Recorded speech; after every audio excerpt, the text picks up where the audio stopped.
Rahim. Dear brothers, Assalamu alaikum wa rahmatullahi wa barakatuh. Thank you very much for gathering. I won't detain you for long.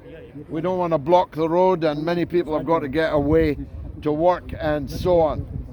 But I wanted to take this opportunity of the very first day officially of the campaign, the very first Juma of the campaign. There will be 4 others. And so I'll be here again, God willing, and I'll be at the other mosques as well as the other parts of the community, because on the 29th of February, the 29,000 Muslims in Rochdale, 29 is a magic number here, have an opportunity sent by Providence, sent by the Almighty, to be the voice for Gaza in the world. Rochdale can become historic on the 29th of February. Everybody here, I don't need to touch your heart about what we've been watching on our phones for the last 115 days. Every one of you has seen the same images of destroyed children, of murdered women, of houses and clinics and schools, and above all hospitals deliberately destroyed. Yes, by Israel, but enabled by Israel's backers. Who are Israel's backers? Well, they include, I'm afraid to say, our own country, and they include our own government. And worst of all, they include our own opposition, so-called Labour Party. The Labour leader is who I'm fighting here. I can't do anything about Sunak. I can't do anything about Joe Biden. But I, with your support, can do something about Keir Starmer, the criminal who has given every support possible to Israel's massacre of 30,000 Palestinian people in a cage in Gaza. 64,000 wounded people who have no hospital to go to, who have nowhere to run and nowhere to hide. So Allah has sent us this opportunity on the 29th to send a message around the world, to send a message to Gaza that you care about them, that there is an ummah, that ummah is not struck dumb, not paralyzed, not incapable of standing up for them. And that ummah will speak here in Rochdale on the 29th. The Palestinians don't have a vote. But you know, after 50 years of fighting this Palestinian cause, if they did have a vote, you know who they'd be voting for in this election on the 29th. Some of you know me from Iraq. I was the leader of the great movement against the invasion and destruction of Iraq. Tony Blair kicked me out of the Labour Party because of my role opposing the invasion and occupation of Iraq. Actually, it was the best thing he ever did for me, because I'd be ashamed to be a member of this Labour Party. And people should be ashamed if they're going to reward Keir Starmer here in Rochdale for supporting the slaughter of 30,000 innocent Palestinians, most of them women and children. I'm not a mufti. I'm not a cleric. I'm not a philosopher, but I know this. It would be a sin to make Keir Starmer happy with a victory in Rochdale, where there are 29,000 Muslim voters. It would be a sin to make him happy to have him dance a victory dance here in Rochdale on the 29th of February. So if you elect me, you'll only be electing me for 200 days maximum. That's all there is left of this Parliament. So I'm asking you, whether you like me or don't like me, whether you're Labour, Conservative or Liberal normally, to lend me your vote once. Just once. You can go back to being whatever else it is that you consider yourself to be. You can go back at the general election to being that if you must. But lend me your vote once so we can speak with one voice for Palestine, for Gaza. In my opinion, and I'm not here because I need this job. MashaAllah, I have many jobs. MashaAllah, I have many children, 5 of them young children.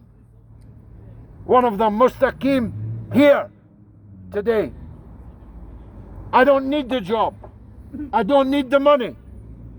I don't need to be better known. I'm here for one reason only, and that is for Gaza. So that we show in the mightiest demonstration you could possibly have in an election that what Starmer has done will never be forgiven, and that we will never forget the Palestinian people in Gaza in that cage being slaughtered. The last time I was there leading a convoy of aid to Gaza, and at least 2 of the people on that convoy are listening to me here in this crowd right now. A little girl whose house had been destroyed, whose mother had been killed, whose father had been killed, whose brothers and sisters had been killed. She was an orphan without siblings, and she asked me, where is this ummah they tell us about in school? Where is this ummah? Why did they leave us alone? You don't want to leave them alone. I know that you don't. I know that you want them to know that far away in Rochdale, there were thousands of people who were ready to stand up beside them, to be their voice when they have no voice. Now, of course, if I'm elected for 200 days, I'll only be talking about Gaza. I'll be doing at least one other thing. I'll be trying to restore civic pride to Rochdale. They have slandered this community. They have degraded its image. They have called it this and that. You all know the words I could say here, but I won't in front of the masjid. We are going to, with your support, if we get it, we're going to take the politics of Rochdale by storm. Because you've been let down, not just on Gaza. Labour has let you down. And we need to change Rochdale for the better. We need to clean the town hall clock. We need to test the people in charge and replace them if necessary. They have to change their ways, or we should change them. Now, I said right at the beginning of this campaign, and I say it again now, if you do the same old, you'll get the same old. If you choose whatever others are put in front of you, Rochdale will be forgotten about by that weekend. No one will ever mention your name again except in a bad way. If you vote Labour, what do you think that fellow who couldn't even call for a ceasefire, never mind for justice? If you don't believe me, check his Twitter feed. For 100 days he did not mention the word Gaza. 100 days of slaughter. He's talking about it now. I'm in favor of a ceasefire, he says. Well, I'm not just in favor of a ceasefire. I'm in favor of victory to the Palestinian people, of liberation for Palestine. A ceasefire is no good to me because they'll start firing again tomorrow, next week, next month. The only way that we can bring about an end to this agony of 75 years, and I've been in it for 50 of those years, is for the liberation of Palestine, for the Palestinian people to be free from the river to the sea. Palestinians must be free. That's what we believe in. No other candidate in this election will say that to you. No other candidate in this election could possibly say that to you. But I'm afraid only of God.